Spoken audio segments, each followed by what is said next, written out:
कहानी की शुरुआत होती है डे 44 को दिखाते हुए, जहाँ पे हम देखते हैं गोबरो को, जो कि अभी अभी सो के उठा होता है और वो हमें बताता है कि उसकी सर्चिंग एबिलिटी और ज्यादा इंप्रूव हो चुकी है, जिसका यूज करके ये पता लगा लेता है कि कोई इन्हीं की तरफ बढ़ रहा है। तो ये सभी को सावधान कर देता है और गुफा के बाहर आ जाता है ताकि वो उन लोगों से बात कर सके। और इसे पता चलता है ये एल्फ होते हैं, जो कि यहाँ पे काफी घमंडी से इससे बात कर रहे होते हैं। वो लोग गोबरो को बताते हैं कि कुछ ही समय में इंसान इनके ऊपर हमला करने वाले हैं और अगर इन्हें इनकी रक्षा करनी है तो इन्हें एल्फ को अपना राशन देना पड़ेगा, वरना इंसान इनके ऊपर हमला करके इन्हें यहाँ पे मार देंगे। गोबरो समझ जाता है कि अगर इन लोगों ने इन्हें यहाँ पे राशन नहीं दिया तो ये लोग इनकी रक्षा नहीं करेंगे, पर गोबरो इनसे मदद लेने से मना कर देता है क्योंकि ये लोग काफी बदतमीजी से इससे बात कर रहे होते हैं। गोबरो इन्हें कहता है अगर तुम्हें किसी की मदद चाहिए तो तुम्हें उनसे अच्छे से बात करना चाहिए। ये लोग गोबरो की बात से गुस्सा हो जाते हैं और उसके ऊपर हमला करने लग जाते हैं, पर गोबरो तभी अपनी ताकत का यूज करके इन्हें एक जगह फ्रीज कर देता है और कहता है कि अगर तुम्हें अपना सर नहीं उड़वाना है तो अपने सारे साथियों को बोल दो कि अपने हथियार डाल दे, वरना मैं तुम सभी को यहाँ पे मार दूंगा। यहाँ पे फिर अपने साथियों को वेपन नीचे डालने के लिए कहता है और सभी लोग अपने हथियार झुका लेते हैं। ये फिर अपना हथियार निकालते हुए कहता है कि मेरा मूड काफी खराब है, इसी वजह से मैं तुम्हारे ऑफर को ठुकरा रहा हूँ। उसके बाद ये अपने वेपन का यूज करके जमीन में गाड़ देता है, जिसके बाद यहाँ पे काफी सारे एरोज आ जाते हैं जो कि इन सभी एल्फ को एक जगह घेर लेते हैं। ये सब देख के ये सभी एल्फ काफी घबरा जाते हैं और गोबरो से डर के मारे यहाँ से भाग जाते हैं। हमें फिर डे 45 में दिखाया जाता है जहाँ पे गोबरो को एक स्लाइम मिलता है। ये ग्रे कलर का स्लाइम होता है जिसे गोबरो हंट करने का फैसला कर लेता है। गोबरो यहाँ पे अपनी एबिलिटीज का यूज करके स्लाइम को मार गिराता है और ऐसे ही करीब 20 स्लाइम्स को वो मारता है और इन्हें मारते इसे यहाँ पे काफी सारे कोर्स मिलते हैं जिन्हें ये खा लेता है ताकि इनकी एबिलिटीज इसे पता चल सके। इसके पास काफी सारी नई नई एबिलिटीज आ जाती है, जिनमें से एक होता है ऑटो रिपैलिकेशन, जिसका यूज करके ये अपने डुप्लीकेट्स बना सकता है और उसकी मदद से ये किसी के ऊपर भी नजर रख सकता है। हमें फिर डे 46 के यहाँ दिखाया जाता है जहाँ गोबरो अपने एबिलिटीज का यूज करके गोबी में और बाकी लड़कियों के लिए थोड़े कपड़े बना देता है ताकि वो ट्रैवल कर सके। साथ ही साथ वो यहाँ पे इनके लिए ट्रांसमीटर भी बना देता है अपने ब्लड का यूज करके ताकि वो इनके साथ कांटेक्ट में रह सके। हमें फिर कुछ दिन के बाद डे 47 में दिखाया जाता है जहाँ पे हम देखते हैं वो एल्फ अपने पूरे साथियों को लेकर आ चुका होता है ताकि वो गोबरो के ऊपर हमला कर सके, पर गोबरो भी इसलिए तैयार था। इसी वजह से उसने अपना जासूस बैठा दिया था और जैसे ही लोग इसकी गुफा के सामने आते हैं ये यहाँ पे दहाड़ मार देता है, जिस वजह से ये लोग यहाँ पे पैरालाइज हो जाते हैं और गोबरो अपने साथियों के साथ इन्हें यहाँ पे पकड़ लेता है। ये सब यहाँ पे काफी घबरा चुके होते हैं और गोबरो से पूछते कि ये लोग यहाँ पे क्या करने वाले हैं, और इन्होंने इनके बॉस को रोकने की कोशिश की थी पर वो माना नहीं। गोबरो ने कहता है कि सबसे पहली बात ये है कि तुम्हारे बॉस को मैं मार दूंगा और उसके बाद ये होगा तुम लोग मेरे लोगों से फाइट करोगे, अगर तुम लोगों ने उन्हें हरा दिया तो मैं तुम्हें जीने दूंगा। इसकी बात सुन के ये लोग थोड़े घबरा जाते हैं तो गोबरो ने कहता है अगर तुम्हें जीना है तो तुम्हें लड़ना पड़ेगा, वरना मैं तुम्हें मार दूंगा। गोबरो फिर हमें बताता है कि 23 फीमेल एल्फ ने इसके साथियों को हरा दिया, वहीं पे जो 6 एल्फ थे जो कि मेल थे वो इसके साथियों को हरा नहीं पाए और नियम के अनुसार गोबरो ने उन्हें मार दिया और उसी के साथ वो उन्हें खा भी गया, जिस वजह से उसे यहाँ पे नई एबिलिटीज मिल गई। गोबरो फिर बाकी के एल्फ को कहता है कि आज से तुम लोग मेरे प्रिजनर्स हो। यहाँ पे ये एल्फ कहते हैं कि तुमने तो कहा था कि तुम हमें यहाँ पे जाने दोगे अगर हम जीत गए तो। गोबरो ने कहता है कि मैंने तुम्हें यहाँ पे जीने के लिए कहा था, ना कि आजाद करने के लिए। तुम हमारे साथ ही रहोगे क्योंकि तुमने हमें मारने की कोशिश की थी और क्या पता तुम दोबारा से हमें मारने की कोशिश करो। तभी यहाँ पे गोबू जी आ जाता है जो कि कहता है कि एल्फ के साथ बच्चे करने में काफी मजा आएगा, आज रात काफी मजा आने वाला है। पर गोबरो इसकी दाढ़ी पकड़ते हुए कहता है कि मेरी परमिशन के बिना इनमें से किसी को भी हाथ मत लगाना। गोबू जी कहता है कि तुमने बिल्कुल सही कहा और तुम एकदम बढ़िया एग्जाम्पल बन रहे हो यंगस्टर्स के लिए, पर प्लीज मुझे करने दो, मैंने काफी समय से अपनी तलवार को पॉलिश नहीं किया है। पर गोबरो इसे मना कर देता है। उसके बाद गोबरो इनके लीडर को कहता है कि अब तुम्हारा अंत करने का समय हो चुका है, तुम ही थे ना जो इन्हें यहाँ पे लाए थे। इसके बाद गोबरो इन्हें पकड़ता है और इसे खा लेता है। कहानी फिर एक दिन आगे जाती है डे 48 के यहाँ पे, जहाँ पे हम देखते हैं गोबुकीची को जो कि एक भालू को मार गिराता है और इसे मारते ही इसका जो लेवल है वो 100 का हो जाता है। उसके बाद एक और दिन बीत जाता है और डे 49 आ जाता है जहाँ पे हम देखते हैं गोबुकीची यहाँ पे इवॉल्व हो चुका होता है, जिसे देख के गोबरो से कहता है कि तुम इतनी मेहनत करे थे लेवल अप करने के लिए और तुमने मुझे बताया भी नहीं। गोबुकीची कहता है कि मैंने इसलिए नहीं बताया क्योंकि मैं तुम्हारा कॉम्पिटिटर बनना चाहता था, क्योंकि तुम्हारे पास कोई लड़ने वाला नहीं था और अब मैं तुम्हारे साथ लड़ सकता हूँ। ये दोनों फिर यहाँ पे फ्रेंडली फाइट करने लग जाते हैं, जहाँ पे गोबुकीची शुरू में तो गोबरो के ऊपर भारी पड़ रहा होता है, पर गोबरो को गोबुकीची से ज्यादा एक्सपीरियंस होता है, इस वजह से वो यहाँ पे सीधा गोबरो को मुंह पे पंच मार देता है। पर गोबुकीची भी कम नहीं होता, पर आखिर में गोबरो से यहाँ पे हरा देता है। और मनी मैन में कहता है कि सचमुच गोबुकीची मेरा असली राइवल है, उसकी स्किल काफी ज्यादा इंप्रूव हो चुकी है और वो जल्दी जल्दी इवॉल्व हो जा रहा है। हमें फिर गोबरो के सपने को दिखाया जाता है जहाँ पे गोबरो काफी थका हुआ लग रहा होता है। तभी इसके सामने एक आदमी अपीयर हो जाता है जो कि इसे माफी मांगते हुए इसे एक नई स्किल दे देता है। गोबरो को समझ नहीं पाता कि आखिरकार वो आदमी यहाँ पे किस चीज के बारे में बात कर रहा है और वो किस चीज के लिए माफी मांग रहा है, पर इसके पास एक नई स्किल आ जाती है जिसके बारे में आदमी ये कुछ समझ नहीं पाता। हमें फिर अगले दिन दिखाया जाता है जहाँ पे जब गोबरो की आंखें खुलती है तो वो काफी थका थका फील कर रहा होता है। इसके बाद एक और दिन बीत जाता है और हमें डे 51 में दिखाया जाता है जहाँ पे हम देखते हैं गोबरो को, जहाँ पे गोभी इसे यहाँ पे ले जा रही होती है और उसे कहती है उसे एक जरूरी बात उसे बतानी है। ये जब वहाँ पे पहुंचता है तो उसे पता चलता है एक गॉब्लिन यहाँ पे अल्केमिस्ट की कैटेगरी में और दूसरा गॉब्लिन यहाँ पे मैजिशियन की कैटेगरी में है। यहाँ पे वो अल्केमिस्ट उसे बताती है कि उस मैजिशियन को तो हमने होबोसे के यहाँ पे छोड़ दिया और बाकी रही इस गॉब्लिन की बात, तो यहाँ पे ये क्लैरिक के लिए काफी सूटेबल है। यहाँ पे वो बंदा इसे कहता है कि बिग ब्रदर गोबुरो, मैं अपनी पूरी कोशिश करूंगा जितने लोगों को हो सके उतने लोगों की हील करूँ। गोबुरो से कहता है कि हम सब एक ही टाइम में पैदा हुए तो मुझे बिग ब्रदर बुलाने की कोई जरूरत नहीं है। इसके बाद ये होबोसे से कहता है कि होबोसे क्या तुम मुझे एक्सप्लेन कर सकती हो यहाँ पे क्या हो रहा है और तुम्हारे साथ क्या हुआ। ये से बताती है कि जब वो सुबह उठी तो यहाँ पे ये इवॉल्व हो चुकी थी और काफी समय तक ये एक लॉर्ड के फैमिली में बड़ी हुई है, जिस वजह से इसे काफी सारे स्पेल आते हैं, पर उसी के साथ इसके शरीर में कुछ अजीब से चीजें भी आ चुकी होती है जिसके बारे में इसे ज्यादा कुछ नहीं पता। गोबुरो कहता है कि ये तो मेरे बॉडी में भी पहले थे पर वो अब गायब हो चुके हैं। होबोसे फिर इसे बताती है कि मैं यहाँ पे माना से ओवरफ्लो कर रही हूँ और मैं तुम्हें दिखाना चाहती हूँ कि मैं किस काबिल हूँ। इसके बाद ये लोग बाहर आ जाते हैं जहाँ पे होबोसे अपने मैजिक का यूज करके इसे दिखाती है कि ये कितनी ताकतवर बन चुकी है और ये देख के गोबरो काफी ज्यादा हैरान होता है और वो इसके लिए सीटी भी बजाता है। ये से कहता है कि मैं पूरी तरह कन्विंस हूँ और तुम्हारा शुक्रिया मुझे ये दिखाने के लिए। ये फिर कहता है कि होबोसे तो थोड़ी सी इवॉल्व हुई है और आगे जाके वो यहाँ पे स्पेल लॉर्ड भी बन सकती है। गोबरो फिर यहाँ पे सेलिब्रेट करने के लिए होबोसे को यहाँ पे नए इक्विपमेंट देता है ताकि वो खुश हो जाए। ये देख के होबासा तो यहाँ पे इसकी काफी तारीफ करती है पर होबोसे कहते हैं कि तुम भी मेरे लेवल तक कभी ना कभी पहुंच ही जाओगी। पर गोबरो को कुछ समझ नहीं आ रहा होता है कि आखिरकार इस विलेज में इतनी जल्दी एवोल्यूशन कैसे हो रहा है, क्या ये उसकी वजह से तो नहीं है। वो सोचता है कि हाँ ये शायद मेरी ही वजह से है क्योंकि मैं सबसे पहले यहाँ पे इवॉल्व हुआ था और मेरी ही वजह से सभी लोगों के ऊपर लगता है काफी ज्यादा इफेक्ट हुआ है। इसी वजह से उनके ग्रोथ रेट काफी बढ़ चुकी है और वो धीरे धीरे ताकतवर बनते जा रहे हैं। खैर पर इसमें हमारा ही फायदा है। इसके बाद कुछ और दिन बीत जाते हैं और हमें डे 52 में दिखाया जाता है जहाँ पे गोबुरो और गोबीकिची किसी जानवर को मार के ला रहे होते हैं। पर तभी ये लोग यहाँ पे गॉब्लिन के एक झुंड को देखते हैं जो कि इन्हीं के दल के होते हैं। ये लोग उनसे पूछते हैं कि आखिरकार वो लोग कहाँ जा रहे हैं। वो इन्हें बताते हैं कि बस बहुत हुआ, अब हम तुम्हारे साथ नहीं रहना चाहते, हम तुमसे अलग होना चाहते हैं। गोबुरो इन्हें शांत करते हुए कहता है कि ठीक है मैं समझ गया, तुम अपने रास्ते जा सकते हो पर जाने से पहले मैं तुम्हें कुछ चीज देना चाहता हूँ। ये इन्हें एक तलवार दे देता है ताकि अपनी प्रोटेक्शन कर सके क्योंकि जंगल में काफी खतरनाक जानवर है और इसके ये झुंड यहाँ से चला जाता है। हमें फिर डे 53 में दिखाया जाता है जहाँ पे लोग देखते हैं कि एक औरत एक इंसान की लाश को लेके जा रहा होता है और उस औरत ने उस इंसान को मार दिया होता है और गोबुरो यहाँ पे उस औरत को मार गिराता है और इन दोनों को यहाँ पे खा जाता है और उस इंसान को खाने की वजह से इसे यहाँ पे मॉन्स्टर टेमिंग एबिलिटी मिल जाती है। हम फिर कुछ समय बाद देखते हैं जहाँ पे वो अल्केमिस्ट गोबुरो के लिए यहाँ पे एक लिक्विड तैयार कर लेती है जो कि गोबुरो को काफी अच्छा लगता है और ये चीज के लिए इसकी तारीफ भी करता है और उसे पी लेता है। हमें फिर डे 54 के यहाँ दिखाया जाता है जहाँ पे गोबुरो सभी को बताता है कि हमारे जनरेशन के कुछ गॉब्लिन्स हमें छोड़ के जा चुके हैं, अगर तुम लोग चाहो तो तुम लोग भी उन्हें ज्वाइन कर सकते हो, मैं तुम में से किसी को भी नहीं रोकूंगा और अपना हाथ खड़ा कर सकते हो। पर कोई भी उनके साथ नहीं चाहता तो इन सबको कहता है कि ये सब भूल जाओ और इस पार्टी को एंजॉय करो। हमें फिर डे 55 में दिखाया जाता है तो हमें बताता है कि चीजें तो अभी काफी ज्यादा शांत है पर मुझे पता है ये ज्यादा दिन तक नहीं होने वाला। इसी वजह से मैं अपने एबिलिटीज का यूज करके अपने शरीर से यहाँ पे इयररिंग्स बना रहा हूँ जो कि एक तरह के कम्युनिकेशन डिवाइसेस है जिसके यूज करके हम एक दूसरे से कम्युनिकेट कर सकते हैं। हमें फिर डे 56 के यहाँ दिखाया जाता है जहाँ ये गोबमी के साथ इस डिवाइस को चेक करता है कि ये चल भी रहे कि नहीं। इसी के साथ एक और दिन बीत जाता है और हमें डे 57 में दिखाया जाता है जहाँ पे गोबी अपने हथियार का यूज करके एक जानवर को चोट पहुंचा देती है पर गोबुरो यहाँ पे इंसान की मिली हुई एबिलिटी यानी कि मॉन्स्टर टेमिंग को यूज करने का फैसला करता है जिसका यूज करके ये उसे टेम कर लेता है और कुछ समय के साथ ये काफी सारे जानवरों को टेम करता रहता है। इसके बाद हमें एक कोबुल नाम की प्रजाति को दिखाया जाता है जहाँ पे गोबुरो उस लड़की को इन्हीं प्रजाति से लड़वा रही होती है ताकि यहाँ पे वो लड़की इनसे लड़ना सीख सके और बड़े बड़े जानवर का शिकार कर सके। ये लड़की इन सभी को यहाँ पे मार गिराती है और जब यहाँ पे गोबुरो एक जानवर का मीट खा रहा होता है तो उसे मांगती है। ये से कहते हैं ये पॉइजनस नहीं है तो तुम ये खा सकती हो, पर उसे खाते ही इसके पास एक नई जॉब आ जाती है और उसका यूज करके ये बड़े बड़े जानवरों का शिकार आसानी से कर पा रही होती है। ये फिर गोबुरो को बताती है कि मैंने पहली बार एक जानवर का शिकार किया है, क्या तुम ये देख सकते हो गोबुरो? गोबुरो कहता है कि हाँ मैं ये देख सकता हूँ। दरअसल अगर ये जानवर का शिकार करके खाती नहीं रही तो यहाँ भी ये मारी जा सकती है, यही इसकी एबिलिटी होती है।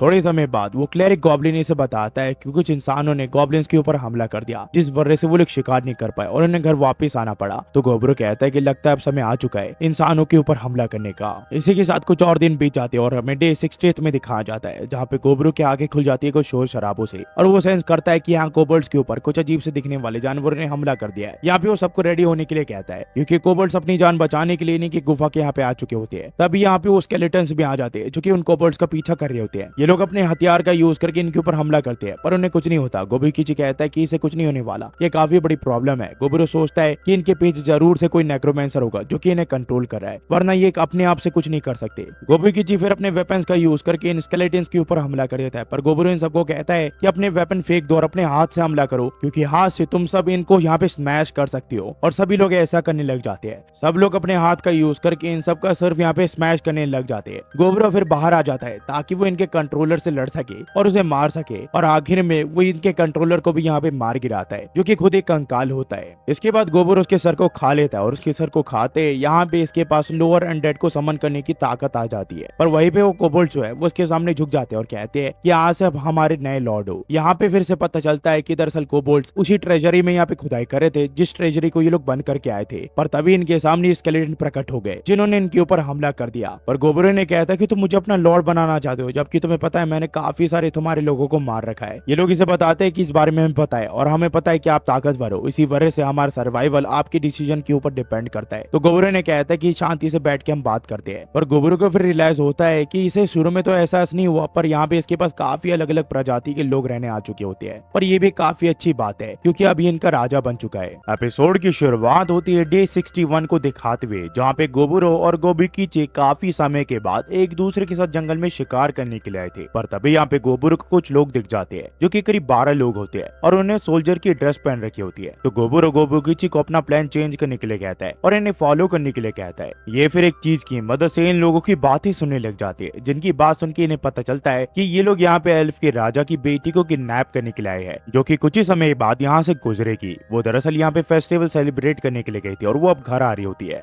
हम देखते हैं कि प्रिंसेस के चारों ओर यहाँ पे एल्फ होते हैं जो कि उसे गार्ड कर रहे होते हैं। पर तभी वो लोग इनके ऊपर हमला करते हैं, जिस वजह से ये एल्फ यहाँ पे मरने लग जाते हैं। वो प्रिंसेस को भी पकड़ लेते हैं। यहाँ प्रिंसेस अपने आप को छुड़ाने की कोशिश करती है पर वो अपने आप को नहीं छुड़ा पाती। तभी गोबुरो गोबुकिची की मदद से यहाँ पे इन सभी को पकड़ लेता है और साथ ही साथ प्रिंसेस को भी बचा लेता है। और ये दोनों यहाँ पे उन सोल्जर्स को पकड़ के अपने साथ अपने घर ले आते हैं। पर घर जाने से पहले ये लोग उन सोल्जर्स की आत्मा की शांति के लिए प्रे करते हैं। हमें फिर डे 62 में दिखाया जाता है, जहाँ पे इन लोगों ने 12 ह्यूमंस को यहाँ पे प्रिजनर की तरह ले लिया होता है और इन लोगों को पीट पीट के इन लोगों ने पता लगा लिया होता है कि इंसान इनके ऊपर 20 दिन के अंदर हमला करने वाले हैं। यहाँ पे फिर गोबुरो इन सभी लोगों को खा जाता है, जिसकी मदद से इसके पास कुछ स्किल आ जाती है। उतने में यहाँ पे उस प्रिंसेस को भी होश आ जाता है, जो कि इसे देख के थोड़ी घबरा जाती है। गोबुरो इसे पूछता है कि तुम्हारे ये पंख क्यों है, दूसरे एल्फ के तो नहीं होते हैं। ये कुछ समझ नहीं पाती। उसके बाद ये इससे पूछती है कि मेरे गार्ड्स का क्या हुआ। गोबुरो इसके सवाल का जवाब देने में हिचकिचा रहा होता है, तो इसे कहती है क्या तुम मेरे साथ अजीब हरकतें तो नहीं करने वाले हो। गोबुरो कहता है कि फिक्र मत करो, मैं ऐसा इंसान नहीं हूँ। जिसके बाद गोबुरो इसे शांति से सारी चीजें एक्सप्लेन करता है और ये भी सारी बातें समझ जाती है। पर ये इसे कहती है कि तुम इतने बुरे कैसे हो सकते हो, तुम्हें दूसरों को बचाना चाहिए था, तुम काफी ज्यादा मतलबी हो। पर गोबुरो इसे समझाते हुए कहता है कि मुझे तुम्हारे और इंसानों से कोई मतलब नहीं है। तुम दोनों के बीच में जो लड़ाई चल रही है उसमें मुझे दखल अंदाजी नहीं देनी है। तुम्हारे एल्फ में कोई गद्दार है जो कि तुम्हें धोखा दे रहा है और इंसानों की साइड ले रहा है, तुम्हें उसके बारे में ज्यादा चिंता करनी चाहिए। ये थोड़ी दुखी हो जाती है और रोने लग जाती है। गोबुरो से कहता है कि तुम आज यहीं पर आराम कर सकते हो, कल मैं तुम्हें तुम्हारे घर छोड़ के आ जाऊंगा।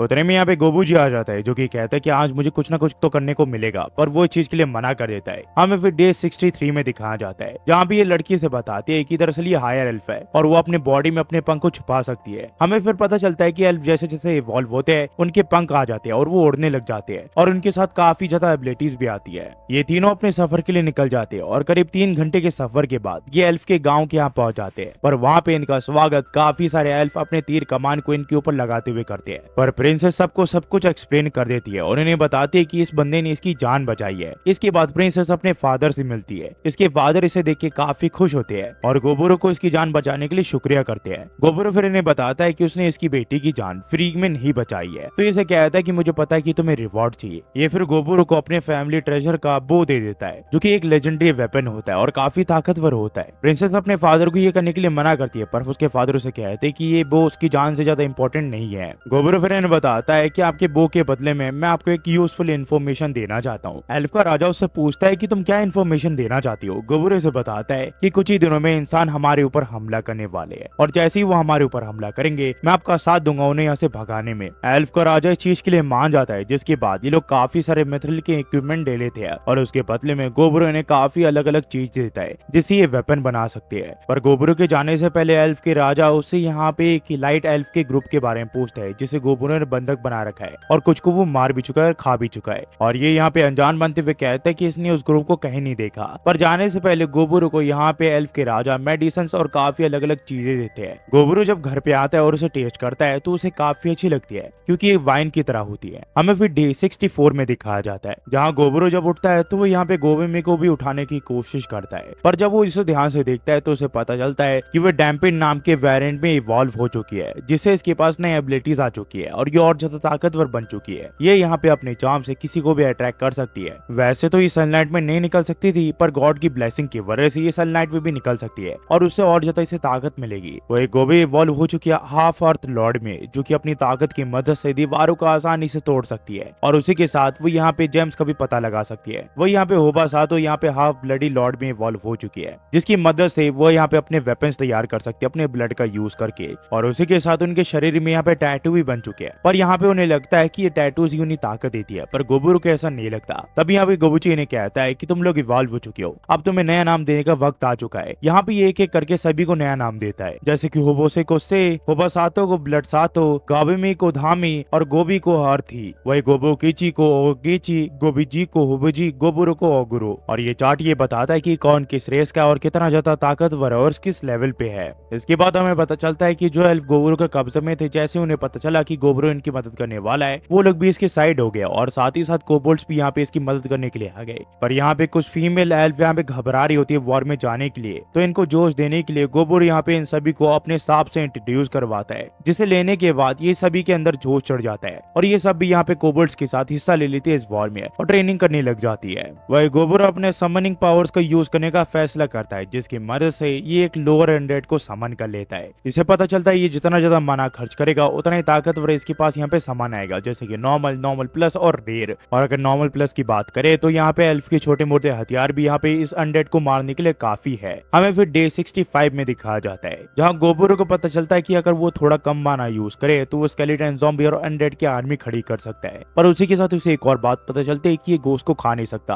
क्योंकि वो फिजिकल फॉर्म में नहीं है। अभी तो इसका जो नॉर्मल प्लस स्केलेटन है वो सिर्फ यहाँ पे लोगों के एक्सपीरियंस या फिर फाइटिंग स्किल में ही काम आ रहा है और ये अनडेड का यूज करके दिन में नहीं लड़ सकता, क्योंकि जैसे ही वो धूप में जाते हैं वो यहाँ पे जल जाते हैं। गोबुरो फिर सभी कोबोल्ड्स को ट्रेन करने लग जाता है ताकि वो उनकी फाइट के दौरान काम आ सके। वही गोबुची यहाँ पे लोगों की लिस्ट बना रहा होता है क्योंकि इनके यहाँ पे अब काफी सारे लोग हो चुके होते हैं। हमें फिर डे 66 में दिखाया जाता है, जहाँ गोबुरो सभी कोबोल्ड्स को लेके उनके केव के यहाँ चले जाता है जहाँ पे वो पहले रहा करते थे। ये उन सभी का सामान बाहर निकाल लेते हैं, औरत को वहाँ पे खुदाई करने के लिए कहता है ताकि वो यहाँ पे जेम्स ढूंढ सके। वहीं पे यहाँ पे कोबोल्ड्स को ये यहाँ पे हंटिंग करना सिखाता है ताकि वो इनकी मदद कर सके और ये लोग हंटिंग करते हुए काफी सारे वुल्फ को पकड़ लेते हैं जो कि करीब 20 के करीब होते हैं। तो यहाँ पे सभी को एक फेमिलियर की तरह टेम कर लेता है ताकि वो इनकी मदद कर सके शिकार में और दूसरों को मारने में। वहीं पे हम देखते हैं अर्थ को, जो कि यहाँ पे सिर्फ एक ही मुक्के में एक सुअर को मार गिराती है और सबसे माफी मांगती है इतने जोर से मारने के लिए क्योंकि उसकी ताकत ही काफी ज्यादा होती है। गोबुरो फिर जब घर पहुंचता है तो उसे पता चलता है कि उस वेपन मेकर ने उसके पुराने एक्स को, जो कि टूट चुका होता है, उसे अपग्रेड कर चुकी होती है और वो अब काफी ताकतवर हो चुका होता है। इस वजह से वो इसे यहाँ पे उसकी एबिलिटीज भी बता रही होती है।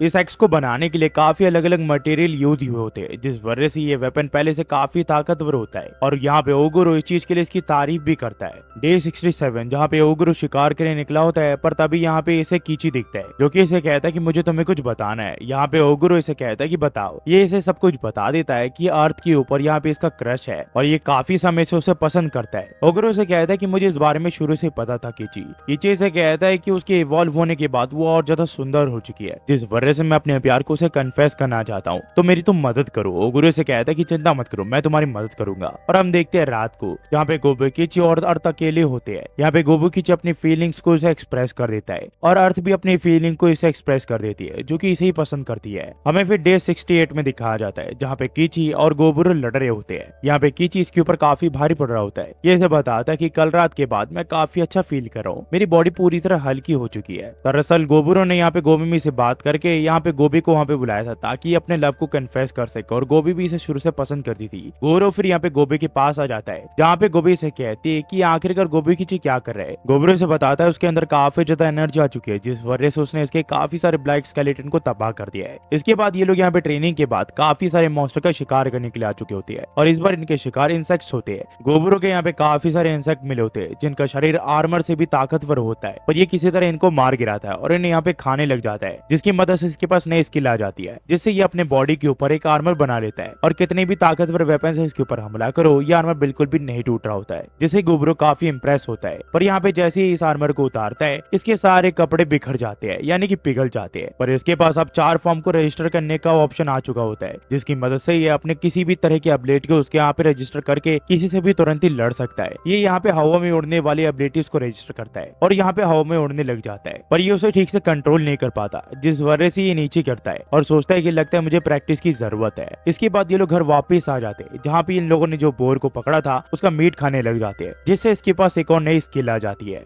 डे 69, जहाँ पे हमें पता चलता है कि आज बारिश हुई होती है, जिस वजह से गोबरो यहाँ पे रेड कलर वाली लड़की के साथ यहाँ पे लड़ाई करने का फैसला करता है। वो यहाँ पे काफी दिनों से उसे नोटिस कर रहा होता है। वो एक पपी से जो कि छोटे मोटे पपीज को सताया करती थी, अब वो डायरेक्ट डॉग से पंगा ले रही है, जो कि इसके मुकाबले नहीं है, पर वो सचमुच काफी ताकतवर बन चुकी है। इस वजह से सुबह वो उसके साथ स्पेयर करता है और उसके बाद वो ब्लैक स्मिथ वाली लड़की की मदद करता है, जहाँ पे वो देखता है कि 2 एल्फ गर्ल उसकी मदद कर रही होती है मटेरियल छानने में, ताकि वो एक अच्छा वेपन बना सके। दरअसल वो काफी समय से एक क्रॉसबो बनाने की चक्कर में थी और फाइनली वो उस क्रॉसबो को बना भी लेती है, जो कि काफी ताकतवर होता है पिछले वाले से। और ये देख के गोबरो यहाँ पे उसे एक और नया स्टील दे देता है, ताकि वो इसके लिए एक और नया वेपन बना सके। इसके बाद ये दोनों कुकिंग सिस्टर के पास चले जाता है, जहाँ पे उनकी मदद करता है खाना बनाने में। वो आज इनसे यहाँ पे चिप्स भी बनाता है, जो कि इसके दुनिया को होता है, जिसे खा के उसे काफी अच्छा लगता है। इसके बाद ये अल्केमिस्ट के पास चले जाता है, जहाँ पे वो अपनी ताकतों का यूज करके इसके वेपन में एक नई स्किल डाल देती है और ये फिर से गले लगा लेता है। तभी यहाँ पे बाकी लड़कियां भी आ जाती है और ना चाहे तो भी इन सबको इसको अपना साथ देना पड़ता है। इसी के साथ एक और दिन बीत जाता है और हम 70वें दिन देखते हैं, जहाँ पे कुछ एल्फ यहाँ पे इन्हें विजिट करने के लिए आए होते हैं और इन एल्फ के राजा ने ही भेजा होता है। जब ये लोग अंदर जा रहे होते हैं ये लोग अपने पुराने साथियों से भी मिलते हैं, जो कि खो गए थे, पर ये लोग उन्हें पहचान नहीं पाते क्योंकि वो इतनी ताकतवर बन चुके होते हैं कि वो एक डार्क एल्फ में इवॉल्व हो चुके होते हैं। वो लड़का फिर से बताता है कि ह्यूमन आर्मी कुडल वुड्स तक पहुंच चुकी है और हमारी ताकत से हम उन्हें नहीं हरा सकते, इसी वजह से हमें तुम्हारी मदद चाहिए ताकि हम उन्हें हरा सके। यहाँ पे गोबरो से पूछता है कि तुम्हारे एलाइट फोर्स का क्या हुआ। ये से बताता है कि हमारे किंग ने कहा है कि उन्हें मरा हुआ समझो, क्योंकि काफी समय से आए नहीं है, और बात रही इनाम की, अगर तुम्हारी मदद करती हो तो हम तुम्हें बड़े से बड़ा इनाम देने के लिए तैयार है, पर हमें किसी भी हाल में अपने दुश्मन को एलिमिनेट करना है। गोबरो इस चीज के लिए मान जाता है और कहता है कि चिंता मत करो, हमारे साथ है, और इस गैजेट को अपने राजा को दे देना ताकि हम उनसे अच्छे से बात कर सके। साथ ही साथ गोबरो अपने एक प्रतिरूप को भी इनको फॉलो करने के लिए कहता है ताकि वो इनके ऊपर नजर रख सके, क्योंकि इन्हें धोखा भी दे सकते हैं। गोबरो फिर सभी को एक जगह गैदर होने के लिए कहता है और सबको बताता है कि आज से हम एक मर्सनरी कंपनी है। सभी लोग इसे पूछते हैं कि मर्सनरी क्या होता है। ये नहीं बताता है कि हम पैसे के बदले में दूसरों को मारेंगे, और वही एक मर्सनरी का काम होता है। ये फिर अपने ग्रुप का नाम पैरेबेलियम मर्सनरी ग्रुप रखता है। और यहाँ से कहानी यूट्यूब पे कंटिन्यू जाता है। मुझे पता है मैं काफी समय के बाद इस वीडियो को अपलोड कर रहा हूँ और इस चीज के लिए मैं माफी चाहता हूँ, क्योंकि काफी दिनों से मेरा गला बैठा हुआ था और मैं अच्छे से बात नहीं कर पा रहा था। मेरे घर में भी कुछ प्रॉब्लम चल रही है, पर चिंता मत करिए, आज के बाद वीडियो रेगुलरली आएगी। और हाँ, एक घंटे की वीडियो है तो शायद से एक दिन छोड़ के एक दिन वीडियो आ सकती है। और हाँ, मेरे अगर आपने सेकंड चैनल को विजिट नहीं किया है तो उसे भी आप जाके विजिट कर सकते हो, उसका लिंक मैंने डिस्क्रिप्शन में दे दिया है। आखिर में जाते हुए सिर्फ इतना ही कहूंगा, अगर वीडियो पसंद है तो लाइक, सब्सक्राइब और कमेंट करना मत भूलना। Thanks for watching guys, next video मिलता है, होपफुली आप सब बढ़िया होंगे।